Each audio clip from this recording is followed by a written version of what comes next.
Comment charger sa voiture électrique à la maison? Alors il y a quelques temps, je vous expliquais qu'en fait un simple petit chargeur domestique et puis une prise renforcée suffisait, pas besoin d'électricien, vraiment pour 99% des usages. Mais des fois, voilà, vous avez une grosse batterie, vous voulez aussi que votre voiture soit chargée le lendemain matin à 100%, vous faites des longs trajets assez souvent et vous allez donc investir dans une wallbox. Alors moi, ça fait un petit moment que je regarde les wallbox et j'en ai sélectionné une que je voulais absolument vous présenter aujourd'hui. La vidéo n'est pas du tout sponsorisée, mais celle-là, je la trouve plus intéressante que celle de Tesla. Elle a de la connectivité, elle a surtout du délestage. Bref, je vais vous présenter ça dans cette nouvelle vidéo. Alors les wallbox, elles sont disponibles en 7 kW comme on a chez nous ici pour du monophasé, mais si vous avez le triphasé, elle existe aussi en 11 kW. En gros, ça vous permet de charger la voiture en une nuit, à peu près une grosse dizaine d'heures. Je vous mettrai les temps à peu près exacts, ça dépend un petit peu de la taille de votre batterie, mais globalement, c'est hyper pratique puisque vous êtes sûr donc d'être chargé à 100% le matin. Et si vous avez une petite pause, par exemple de midi de 2 heures, vous pouvez mettre entre 20 et même 50% sur les petites batteries là en 2 heures de temps. Donc vous voyez que ici, ça apporte quand même des vitesses de charge 3 à 4 fois plus rapides qu'une simple prise renforcée. Alors le problème avec les wallbox, c'est quand vous allez les brancher à la voiture, elle va tirer le courant maximum, c'est-à-dire dans notre cas 7 kW. Sauf que si vous avez un abonnement par exemple 12 kW et que vous avez la pompe à chaleur et le four en même temps, vous allez avoir les plombs qui sautent.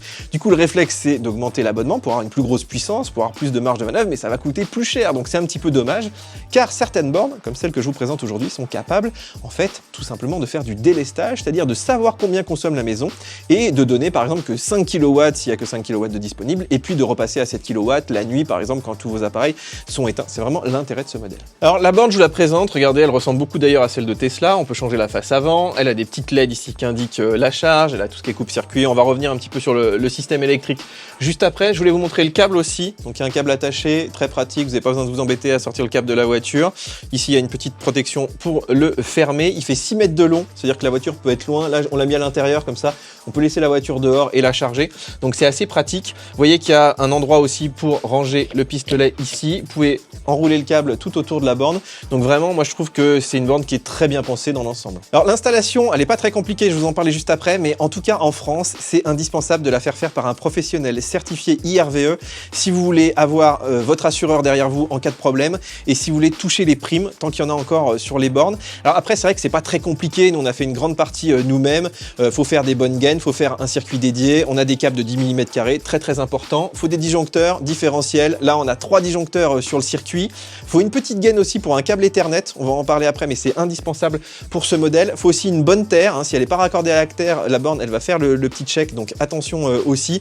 Et puis le manuel, il est en anglais. Il est assez clair quand même. Hein. C'est pas très compliqué. Mais dans tous les cas, hein, faites bien ça dans les règles. Ça vaut quand même beaucoup moins cher que votre maison. Donc mettez les 500 € supplémentaires pour faire ça certifié par un professionnel. Les amis, est-ce que vous utilisez du cloud et surtout, est-ce que vous savez à quoi ça sert? Eh ben, l'intérêt du cloud déjà, c'est de pouvoir stocker toutes ces données personnelles en ligne, d'y accéder n'importe où, depuis n'importe quel appareil, que ce soit ses photos, ses fichiers, certaines données confidentielles.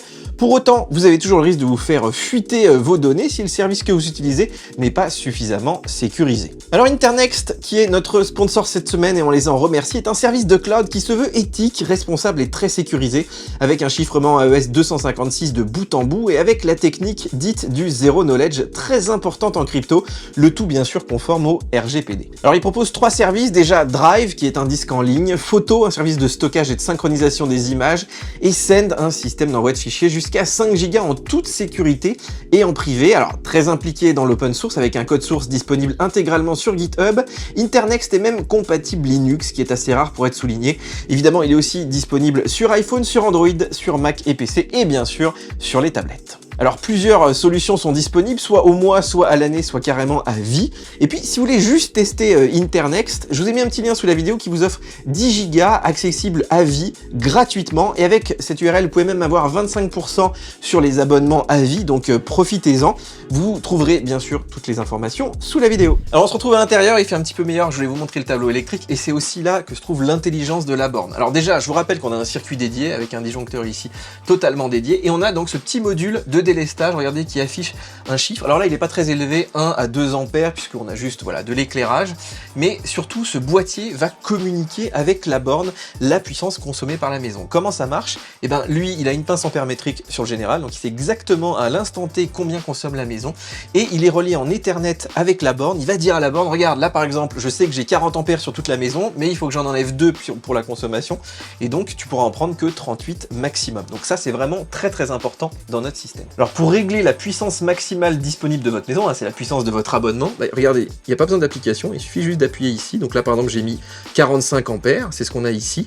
Et lui, ce qui va fournir la borne, c'est les 45 ampères moins par exemple les 2 ampères qu'on a ici tout simplement. Alors regardez ici, on est à 2 ampères et là ce qu'on va faire c'est qu'on va allumer le four. Donc ici on va voir le chiffre qui va augmenter tout simplement en temps réel. Vous voyez que le four c'est déjà... Voilà, on grimpe à 12 ampères, donc ça on a rajouté 10. Si on rajoute encore les plaques et le four, voilà, c'est de la cuisine assez classique. Vous voyez qu'on est à une vingtaine d'ampères, sachant que là-dessus, on a à peu près une quarantaine d'ampères. Donc les 32 ampères nécessaires pour notre borne, on les a pas, donc il faut absolument prévenir la borne. Alors là, je viens de brancher la voiture. Vous voyez que ici, le petit compteur est monté à peu près à 33-34 ampères, donc c'est logique, 32 ampères plus les 1 ou 2 ampères de la maison. On a aussi une application mobile, donc qui se connecte en Bluetooth, en Wi-Fi, vraiment très facilement, et il suffit d'entrer le code effectivement de votre borne, et puis vous voyez qu'ici on a bien 32 ampères de courant, 220 volts. Si on va sur l'application Tesla, on a aussi les 32 ampères, on charge à 7 kW, donc là tout va bien, on est largement en dessous des 45 ampères disponibles de la maison, donc pas de problème. Alors on va faire une nouvelle expérience, regardez, donc là on a nos 32 ampères, pas de souci, la voiture peut les prendre, mais on va brancher dans la cuisine, donc le four, les plaques en même temps, donc tout ça plus la voiture, ça va dépasser les 45 ampères. Vous voyez que sur le petit tableau, là, ça grimpe, donc on est à 45 ampères.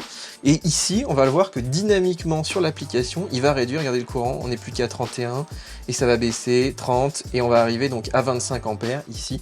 Donc dynamiquement, il va vraiment adapter en fonction du courant de la maison. Et vous voyez qu'il n'y a rien qui disjoncte, qu'il y a tout qui continue à fonctionner. Et puis prendre 25 ampères, bah, finalement, c'est déjà pas mal, juste le temps de faire à manger, après il va se remettre automatiquement sur 32. Alors je vous montre rapidement l'application mobile qui est assez bien faite, elle se connecte en Wi-Fi ou en Bluetooth, par contre en Wi-Fi vous n'avez pas d'accès à distance, il faut être sur le même réseau local. Après c'est vrai qu'elle affiche toutes les informations utiles comme le courant maximal, le courant actuel, la puissance actuelle, la température, l'énergie consommée, la tension aussi, vous voyez qu'on est ici à 218 volts, c'est pas beaucoup. On peut aussi programmer la charge, si vous avez du courant de nuit, ça peut être utile, vous ne chargez que la nuit, donc ça c'est très intéressant, ça conserve l'équilibrage dynamique, hein, le délestage, mais par contre ça va pas charger dès que vous branchez la voiture, donc ça peut être assez utile. Vous avez d'ailleurs un certain nombre de paramètres ici pour la détection de la mise à la terre, des boutons d'urgence, du RFID aussi. Vous pouvez effectivement mettre, alors c'est pas sur toutes les bornes, mais vous pouvez mettre une petite carte RFID si c'est de la charge en entreprise, si vous utilisez des applications de partage comme Recharge Plus, etc. Vous avez aussi la possibilité de mettre un mot de passe pour pas que tout le monde accède évidemment à votre borne, mais bon, vu qu'elle est sur votre réseau, c'est pas forcément très utile. Vous pouvez désactiver l'équilibre dynamique de la charge, hein, le délestage, mais ici vous avez un petit graphique donc où on voit effectivement le courant qui est consommé par la maison, par la borne. Donc si vous voulez absolument que la borne prenne 32 ampères, que vous avez déjà du délestage de votre côté, vous pouvez aussi mettre ce mode en fonctionnement. On peut aussi définir une consommation mensuelle maximale, donc la charge va s'arrêter si jamais on la dépasse, ça peut être bien pour maîtriser un petit peu votre budget. On a ici un historique de la charge, vous voyez, avec des petits graphiques, donc là ce mois-ci on a déjà utilisé 140 kWh, donc c'est plutôt pas mal d'avoir comme ça un historique des charges, voir combien on a consommé. Et puis on peut enfin mettre à jour le micro logiciel, tout ce qui est firmware, donc ça se fait directement sur la borne. Ça a été assez rapide, nous on a eu quelques mises à jour déjà depuis l'installation.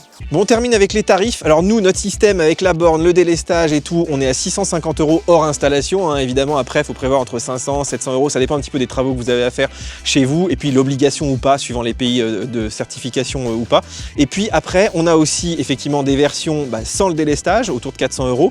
On a aussi des versions avec voilà, des lecteurs RFID, pour par exemple si vous voulez louer la borne avec Recharge Plus, avec une entreprise aussi par exemple. Donc je vous mettrai bien sûr tous les petits liens dans la description. Et voilà pour le test de cette borne qui, je vous le rappelle, n'est pas sponsorisée. On l'a vraiment sélectionnée parce qu'elle répondait à un certain besoin. Je vois beaucoup de gens qui ont besoin de délestage à la maison. Donc continuez à nous encourager. Vous êtes des milliers à être abonnés VIP. Ça coûte pas très cher, mais ça soutient notre indépendance. Je vous ai mis tous les liens sous la vidéo. Nous on se retrouve très bientôt, voilà, pour de nouvelles vidéos autour de l'énergie, de la connectivité. On fera peut-être d'autres tests aussi de bornes de recharge, de voitures électriques, de produits Apple. Enfin, vous êtes habitués. Tout ce qui est innovation, on en parle sur cette chaîne. Donc moi je vous fais des gros bisous. On like, on s'abonne et nous on se retrouve très bientôt. Ciao ciao.